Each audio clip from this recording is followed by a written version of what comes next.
Yeah, so it's definitely not just slapping a label yeah, on it. Yeah, it's like I'm the only one not related. I think I only got in because my name was Mike. I was promised everything: stock options, equity, my own private plan.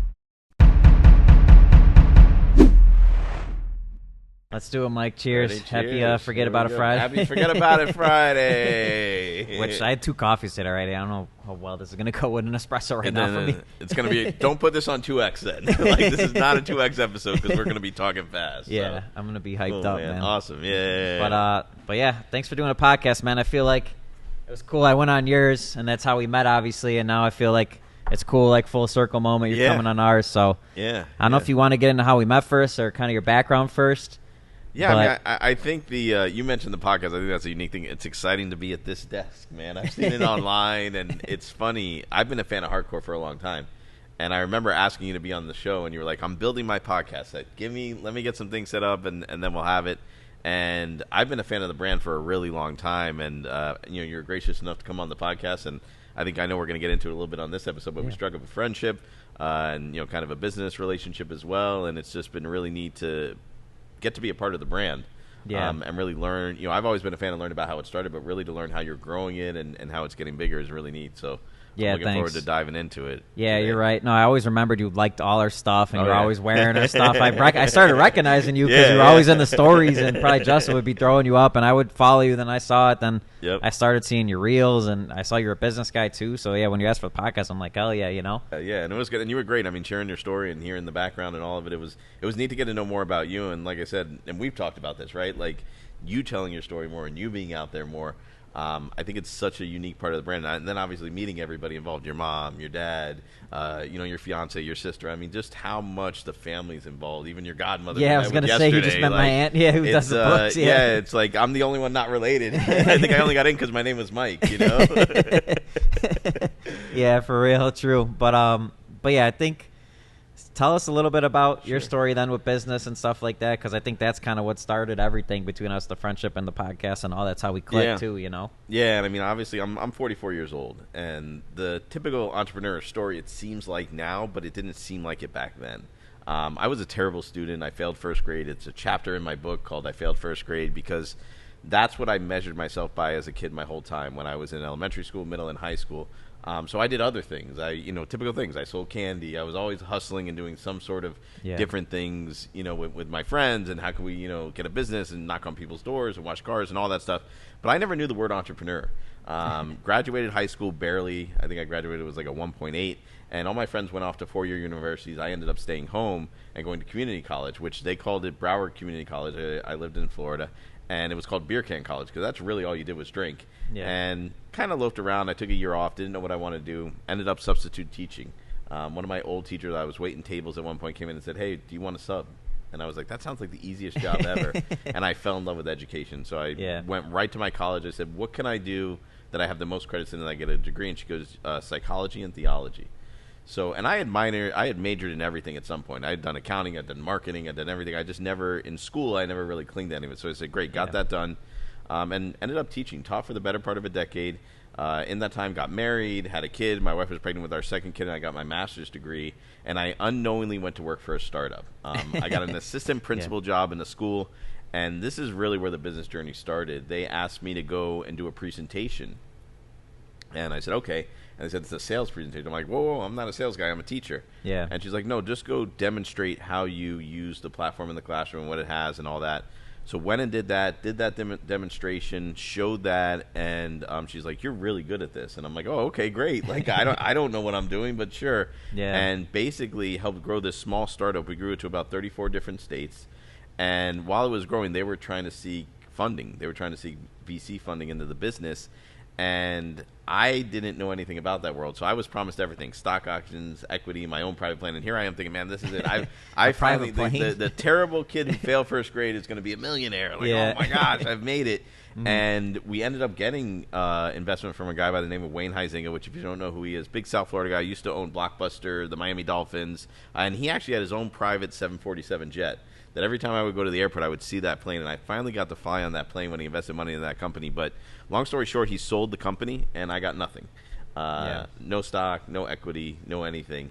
And at the end of the day, I was like, man, I'm going to go back to the classroom. My wife said to me, she says, wait a second. She goes, you work so hard in everything you do, and if you go back to the classroom, you know you're going to work just as hard. You've learned a lot about business through this process. Why don't you go help other people and teach them how to grow a business, how to get someone to invest in it, how to do these things? And I give her all the credit. It was really her idea.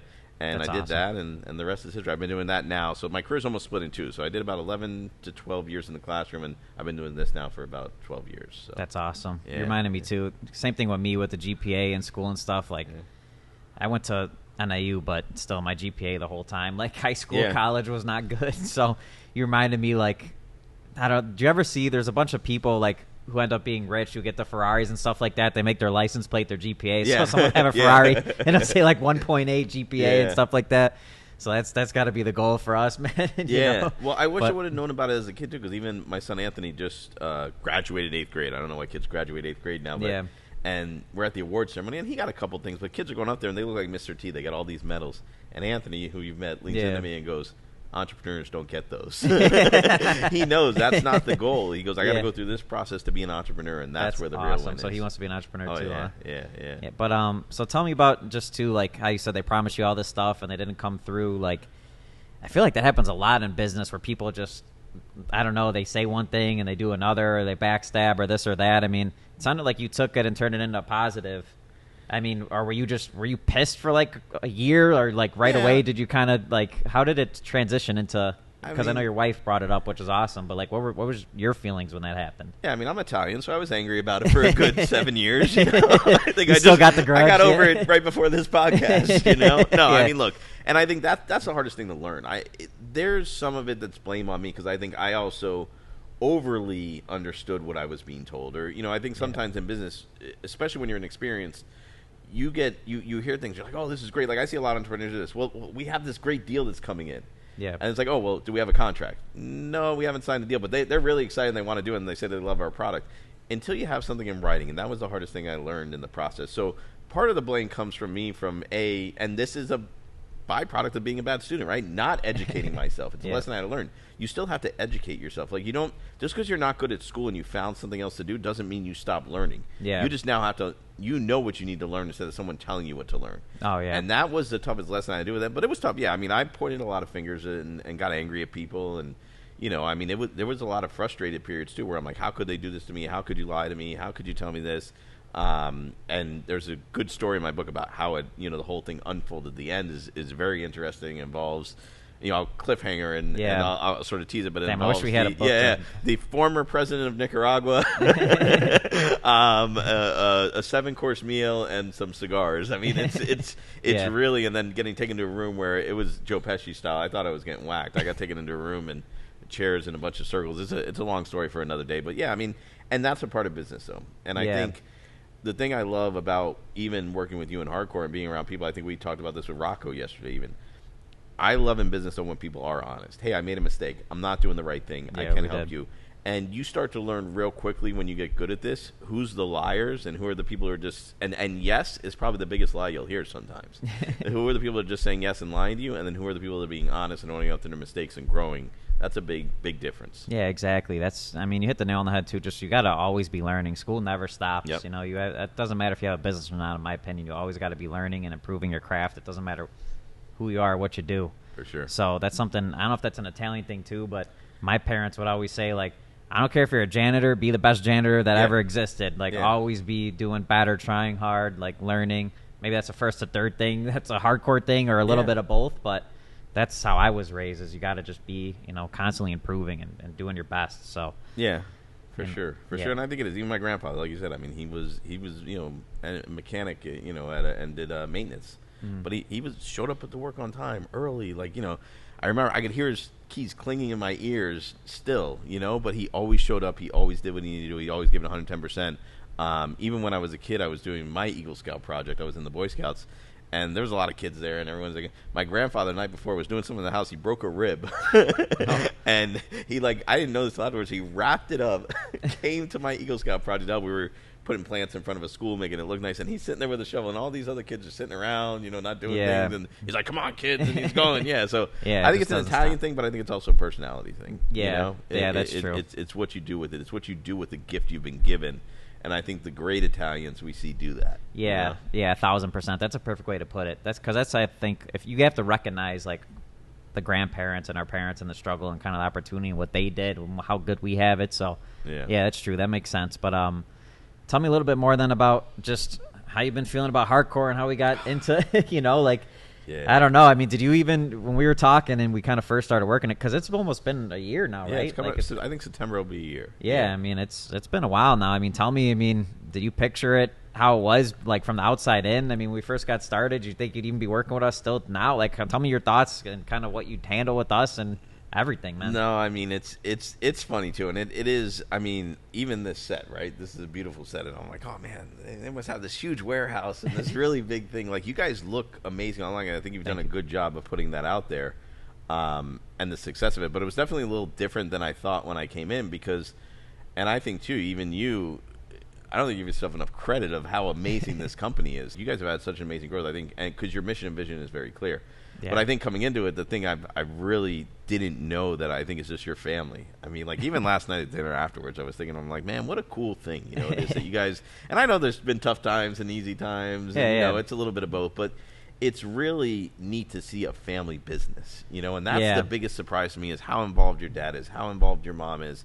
I mean, just your family, being in the photo shoots, doing the different things. Like when you started telling me, oh, that's my fiance in the picture, that's my sister. Yeah. Like seeing the people, and I know you guys did another photo shoot this morning. Yeah, we did. I think the family aspect of it was the biggest surprise to me, but I was not surprised at all by the success because it's a great product. Like I said, I wear the clothes. You said, like, I wear the clothes everywhere, and it's like everywhere I go, someone stops me and says, great shirt. Yeah. Or I really like that. Or they're like, hey. Or they'll be like, oh, yeah, hardcore Italians. I love hardcore. I mean, I was at an event that I just spoke at, and people from all over the country flew in, and like there was a couple of Italians there, and they're like, "Oh yeah, we know hardcore, we love it." And I'm like, and part of me is like, "Do you really though? Or are you just saying that?" And then I went on their Instagram and I looked, and they followed hardcore. Like they people believe and love are so connected to the brand, but it also people love and are connected to the brand here in Chicago.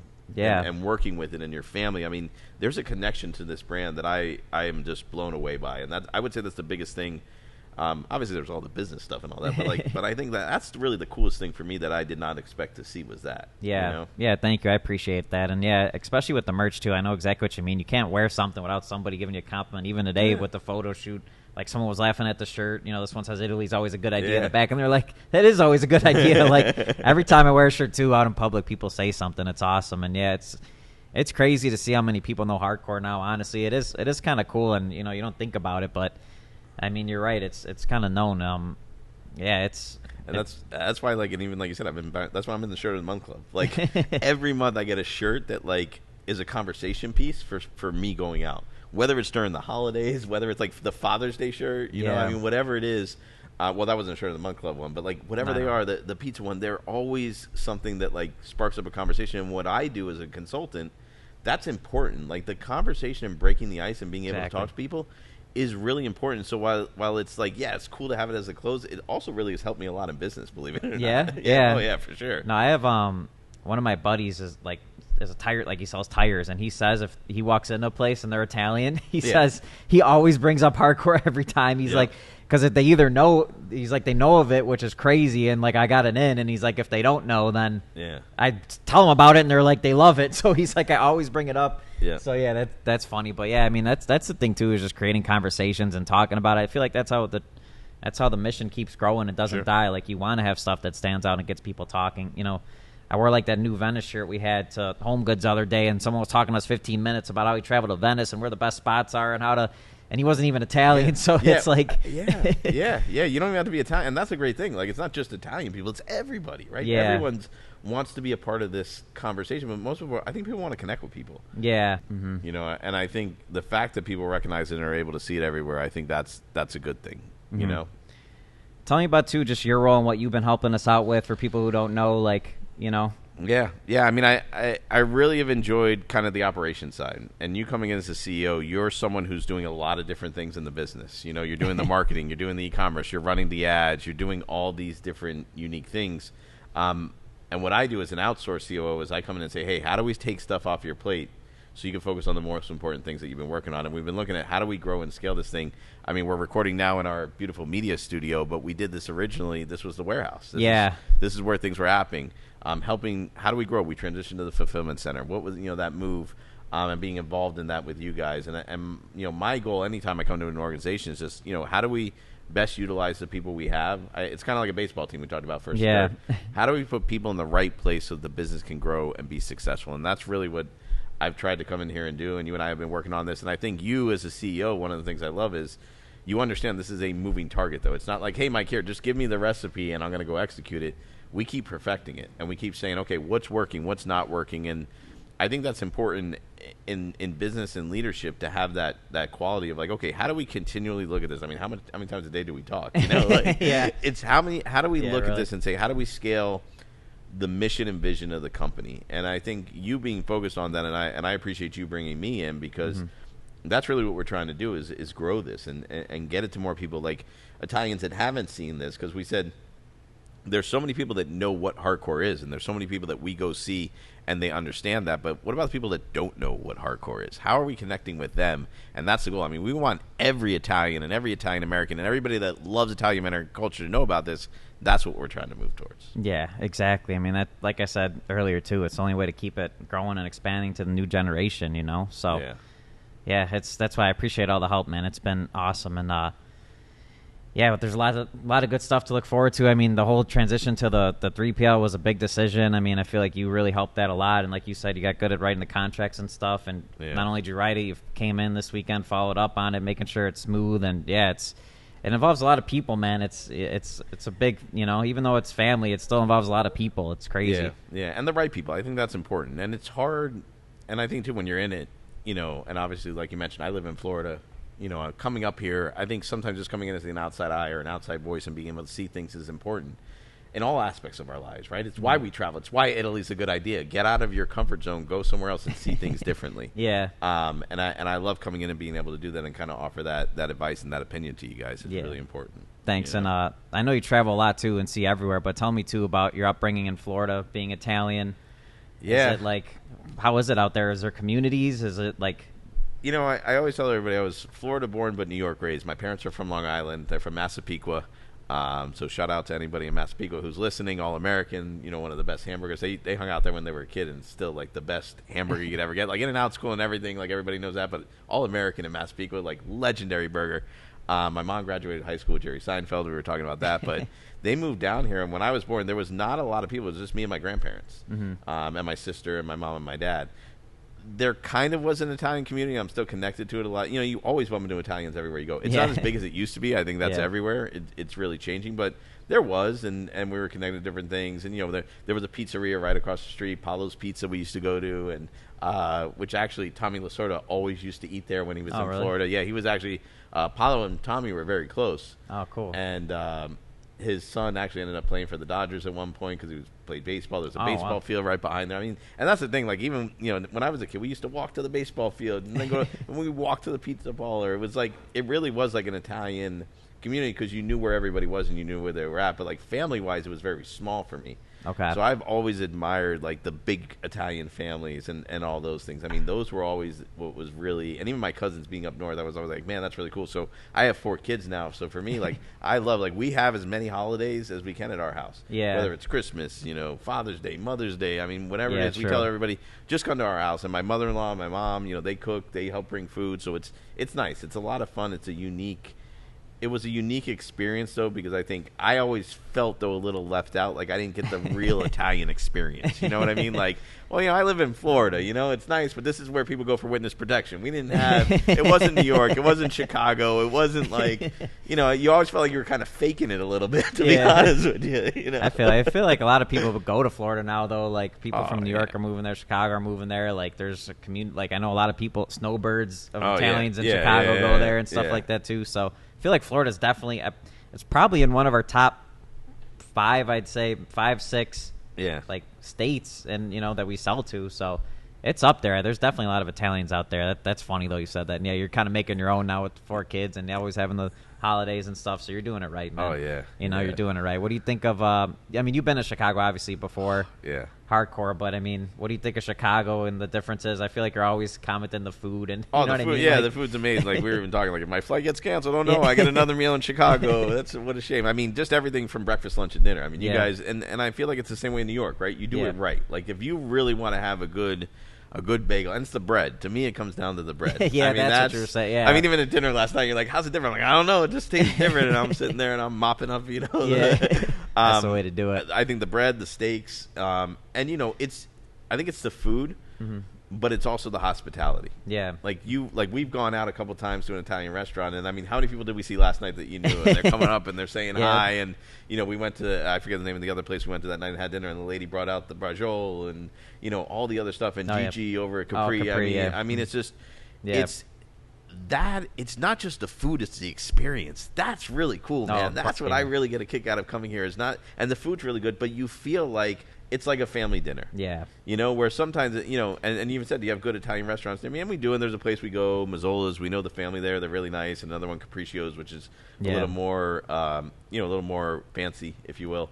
But it's just different. I don't know. It's just different. And then I think you're talking about Brazzi's too. That's where we went with that. That one's awesome. Yeah, it's just like a family business. They're cool with our family. They know our I know what you mean. Like we were kidding around when we left the hotel. We're like, oh, there's the olive place that will not be named, but and we're like, no, we're not going to go there because they say when you're here, you're family, right? That's their theme. But like, are you really? No. Like, are you really? Like when you walk in, does the hostess know your name? Like are you going to see some of your friends and family? If you're Italian, I think no, and that. I really enjoyed that as much as the food, to be honest with you. Yeah, exactly. You're right. And there's tons of places, too, that, like, I see it, man. We go to places and people, like, know the owner, shaking their hands. They started it. It's their grandfathers, and it's passed down. And there's so many places like that, man. Yeah, you're right. That is cool about us, for sure. But that's how we know it. It's always how it's been. That's why I think we are proud to be Italian, because we just connect with so many in the neighborhood. There's so many, you know what I mean? It's our clique. It's always has been. So for sure. But speaking of food, I was going to say, I know your thing, steak and cigars.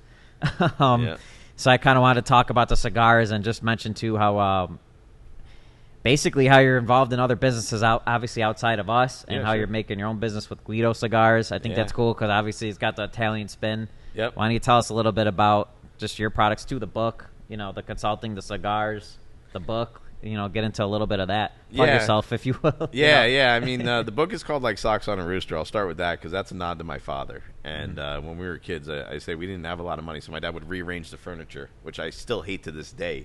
So in my house, we buy something that's put there, it doesn't move. Yeah. But he would move everything around. If he got this desk in the right place, he would say, oh, like Socks on a Rooster, it's in a good place. Okay. And then I started saying that. As a kid, I started saying it as an adult. I started saying it as a teacher. Well, when you become a teacher, people call you out. Kids. I taught high school. Kids are ruthless, and they're like, "What the hell does that mean?" They're like, "Mr. Ficara, you're crazy." And I told them. And then I realized in business, so entrepreneurs, we say things we don't realize what they mean. Doesn't mean they're not a good lesson, but we don't know how to necessarily execute them. So the book's a nod to my father, but that's the theme of my book is you really got to know, like if you're going to say your network's your net worth, and you're involved in a lot of different things, but it's only as good as the questions you're asking when you're there or how you're leveraging it. A lot of people are just groupies. Yeah. And they go to events and they just do different things. So I wrote the book to give people the skills to turn these entrepreneurial cliches into successful, actionable items. And being able to grow and scale their business. So that's the book. I think, and like any book, there's a second one coming, I feel like, because I feel like I've learned so much since I wrote it. Yeah. How long ago has that been out now? I did it during COVID. So I finished it during COVID, like end of 2020, right around 2021, and I think I held on releasing it a little bit. See if I could do a book launch and all that. So I think it came out at like 22, like right around there. So but you learn and grow, and I think everyone should have a book. You got to do something, and then the cigars is something I always wanted to do. And being a teacher, part of my network, one of my former students got a job with a cigar company. I congratulated him and said I'd love to learn more. I kind of want to start my own cigar brand, and him and I ended up talking. And very similar to you and I, and we ended up becoming business partners as well. So he actually brought me into his business that he's doing in the cigar industry. They make boxes and all this, and then I wanted to start my own cigar. And I really wanted to do something. I got into cigars because I had an Uncle Johnny cigar growing up. Like, he had a cigar in his mouth the whole time. Like, he would go in the ocean, he'd swim under the water, he'd come out, the cigar's still lit. So when he passed away, we kind of all had cigars to celebrate him, and that's how I got into it. Yeah. And I really wanted to create a cigar brand that anyone can have and anyone can enjoy. And Guido, why it has that negative connotation in the Italian-American culture, I want to do something positive with it. I really wanted to name one of my kids Guido, but my wife wouldn't let me. Yeah. So I said, let me name this. And I learned a lot about cigars. So I got really humbled in the process. I'm like, I'm just going to slap a band on a cigar and sell it. How hard could it be? And I really learned. It's taken about 4 years to do. I really learned about the process and everything. And they should come out hopefully the end of this calendar year. And, I was going to say, A to Z about cigars, man. Yeah. Every place we're at. I mean, but I like how we connected with that, too, because that's how I got into cigars. My grandfather from Italy smoked cigars, and he just always looked like he was having the best time of, like, he was just always relaxed, smoking a cigar, just chilling in the backyard by the garden, just smoking cigars. I was like, it kind of got me into it because I was like, it just seems relaxing. So now, like, that's how I'll relax and just sit outside, have a cigar. Like, it's you enjoy life, just chill, have a cigar, chill out. You can't. It's hard to be upset smoking a cigar. Oh yeah. Like, and even it's been a networking tool for me as well. I mean, going to different events and even at hotels. Like when I'm staying at hotels and I travel, I'll go out on the patio and have a cigar, and all of a sudden someone else comes out and has a cigar. Oh, what do you do? What do you do when we're traveling? I've developed business relationships that way. It's really been a great way, once again, to connect with people on that human level. Yeah. And once again, like Guido, the idea of Guido meaning friend, right? Like I want that to be. Yeah, that's cool. Have a cigar with a friend, and that's the whole cool idea of it. Yeah. Is share it with a friend, and I would say it's a business venture, but it's more of something I really want to do to help bring people closer together. I love that. Yeah, so you got a good mission behind it too. Oh, 100%. I love it. That's 100%. Awesome. Yeah, that's the thing too. When you can create a business out of something that you enjoy like that, I think that's the best. Yeah, it's needed, but it's lesson learned. I mean, 400. I think it's 465 hands go into a cigar, from the seed going into the ground to the ash in your ashtray. Wow. Yeah, so it's definitely not just slapping a label. Yeah, there's a lot of people involved in the process. So when my wife yells at me for smoking, I'm like, I'm helping 465 families. How could you be mad at me? 465. That seems like a ton. Yeah, I mean, from the seeds, going in the ground to taking it out, to drying out the leaves, to binder wrapper fillers come from all different areas on the cigar. I mean, to packaging, to making the box. And Nicaragua is obviously the heart of the cigar industry now. Okay. Nicaragua and Dominican Republic, but a lot of stuff comes out of Nicaragua. And more importantly, it's an industry that gives back. I will say, working in the cigar industry and having clients now in the cigar industry, they get back to these families in Nicaragua and the DR and the places they are in ways I've never seen. It's just amazing. Yeah, amazing. That's awesome. I love it. And when's the cigar going to be finished? They're currently aging right now, so we're done with everything. I picked the cigar. We have designs on the boxes, labels, everything. So hopefully by the end of this year they'll be coming out. Damn, that's exciting. Yeah, but don't want to rush it. But we got to import them, and tariffs and all that stuff. Yeah, I know all that good stuff, Mike. We got to deal with all that. So. Yeah, true. Well, thanks, Mike. I appreciate you taking a little time. No, I appreciate. Like I said, I'm sure we'll be doing plenty more too. Oh yeah. No, I'm so excited. I'm humbled once again to work with you, and humbled you have me on the podcast. I really appreciate it. Of course, man. Anytime. Thanks again. All right, bro. Good stuff, man. Yeah. All right.